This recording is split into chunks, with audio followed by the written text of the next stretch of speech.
What's up, YouTube? Welcome back to the channel. Today we're going back to the past. I'm filming this much later on, but today we're going to work on trying to get the oil pressure up and see if that's good.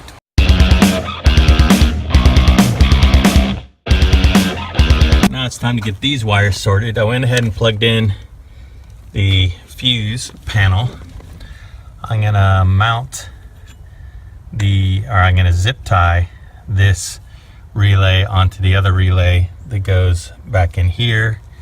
I went ahead and connected the dash, or the interior panel, and then let's see what else I got. I need to do the speed calibration, and then I need to plug in this piece into this piece. This piece is what connects the dash and goes to the fuse box outside.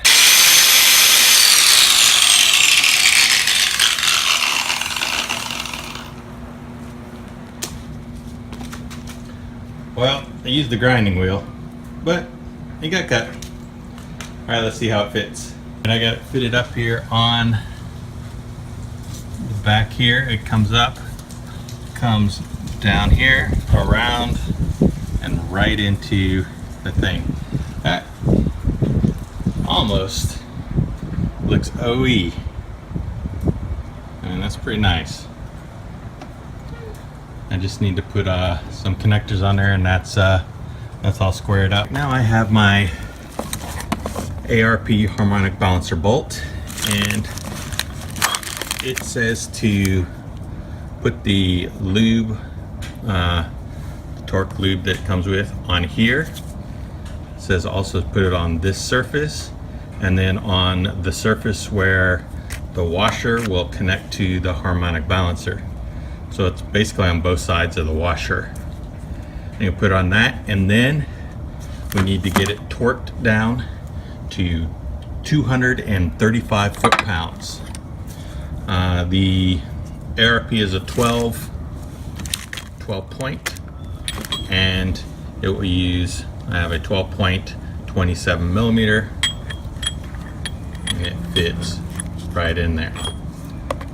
So what I'm going to do is, what I was waiting for is, I have the drive shaft, everything all hooked up in gear, and I'll get under it and I'll lay on my back and use leverage to pull to get that 235 foot-pounds. So I have the lube on the threads, I have the lube on this part, and because I'm not going to squeeze in there and put it on there, I'm going to put it on this part of the washer, and that way when I put it on, and there's nothing on the other side because that's for this side, when I put it on, that's going to hit the Harmonic Balancer.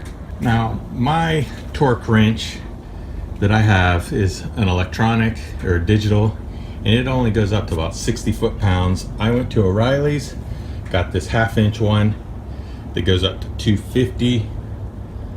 I have it set to 235 right there, and I'm going to get this torque down.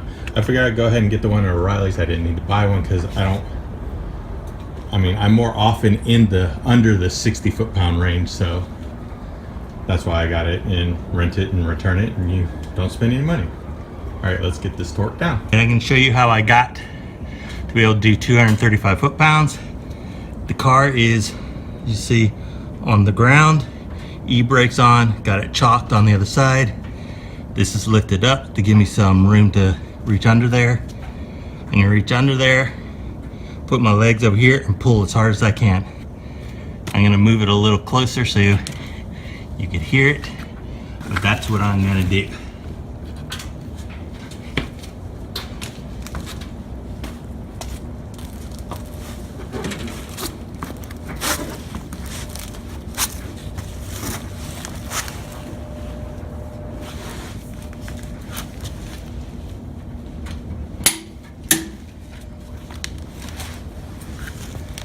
And there you go. I am setting up a temporary fuel setup here because I do want to end up cutting the hard lines and then flaring them down lower so these hoses can come right up here. And then I have one long hose over here that I'm just gonna end up connecting right in there. I'm just setting this up mainly so it doesn't shoot fuel everywhere after I check for oil pressure, and I want to see if it'll actually start and run before I start adding a bunch of fluid and stuff like that. So yeah, I just got a temporary thing here. I plan on mounting the oil pressure gauge thing here or down in this way when I gotta still get the rest of the cruise control out. And I'll probably put some black line, run some black sheathing over this, give it more of an OEM kind of look. So that's where I'm at now. I also, because I want to use this stock, I mean it's already here, I took it off the terminal. I did not want to buy, or I did not want to cut the old harness to use the old terminal like this.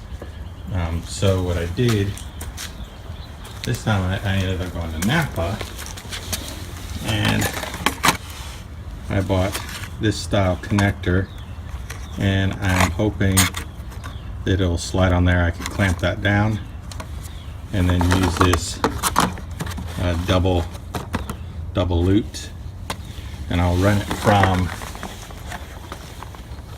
I mean, I'll literally run it from right here to right here, that terminal. All right, well, let me, I gotta get the other line for the fuel pressure regulator and filter, and then we'll get the fuel system finished hooked up. I know I don't need to yet, but I'm gonna have to. So I can go ahead and fill up the power steering. All right, I use just some of the Dexter transmission fluid I got for the T56, and I just use that in there. Should be fine. And I got some 5W30 oil that I'm gonna go ahead and put in as well. 7 quarts. So I'm getting it ready to do the oil pressure check. I don't have the fuel finished being set up. I have the Russell lines. I was gonna try to run regular lines because I know the plastic inside fittings of those AN lines sometimes will fail. But I can probably run it, you know, for a little bit just to see how it does if this oil pressure goes through. But in order to get the oil pressure gauge hooked up right, it has to be wired up on the 12-volt ignition, and I don't want to go directly from that. I want to plug the battery in, get everything hooked up, and then turn on the accessory switch and then see which one turns on. I'm gonna hook it from the radio to start, just to get it going, and just to get it hooked up, and then turn it over and see if I can get some oil pressure.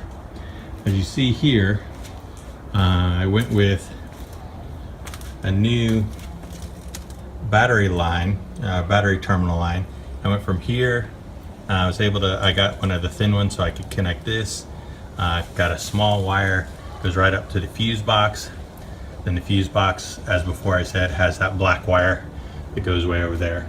This is a mess, but it's temporary. Then I still have all this other stuff. So let's get that set. Oh, and I also took out the number 15 amp for the fuel pump. That way I'm not squirting fuel all over the place when I turn on the accessories. Once I get the gauge all, you know, hooked up, and I should be able to turn it over. All right, I got the fire extinguisher out. I am a little bit nervous, but hopefully everything works all right. I'm gonna plug in the negative battery cable and then turn on the accessories and see what happens. Well, yesterday I got this thing hooked up and I tried to get it started, when I would turn the key, of course all the lights, blinkers, everything like that worked. When I went to turn the key, nothing. No starter signal. No, not even trying to crank. So I checked the starter signal over there when cranking, and I was getting a starter signal over there. And what I realized is on the on the wiring specialties harness, you have there's two white plugs. One goes to the in-car fuse box for the wiring specialties harness, and the other one plugs into each other. I actually had those swapped. I don't know why you can actually connect those, together. Why they're the exact same plug, but they are, and that's what I had. So once I got those, I ended up switching those. I was able to hear the starter get and try to crank, though I only did it once because I still need to hook up the switch. I got under the car, and yeah, 2 puddles, but I was able to investigate. This actually is power steering fluid. I think I actually did crimp the line, so good thing I do have the replacements. And this here, which I was worried was clutch fluid, is actually some remaining, I guess, from the heater core line. Some of the remaining fluid was coming out of that. Ended up noticing that was green on the header, but I need to put a little more oil in. I don't think I have enough oil, and then we'll try again, see if it builds some oil pressure. All right, let's see if we can build some oil pressure.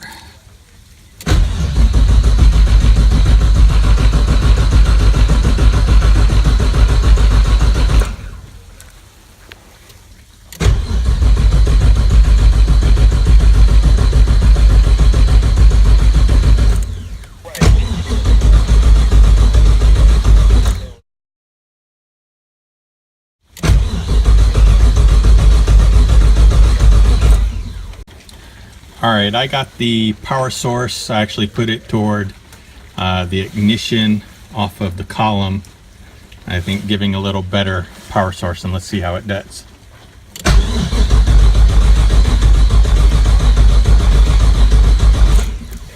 You can see it builds some pressure. Sweet.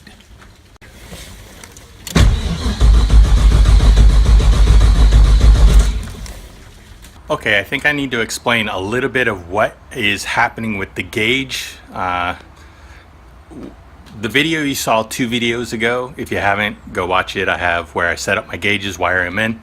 On that video, that was probably my 2nd or 3rd attempt, or where I actually wired them correctly. What I did the first time is I put it on the accessories, and I think when it was cranking, it did not have any power, so I wanted to put it on the ignition when you're turning the ignition key.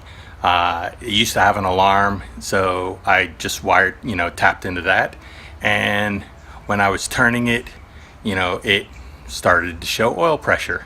The problem is once, it would start running, that cranking, that positive wire would no longer be positive, and therefore the oil pressure would go to 0 once it started. But that's what happened here, so just wanted to explain that.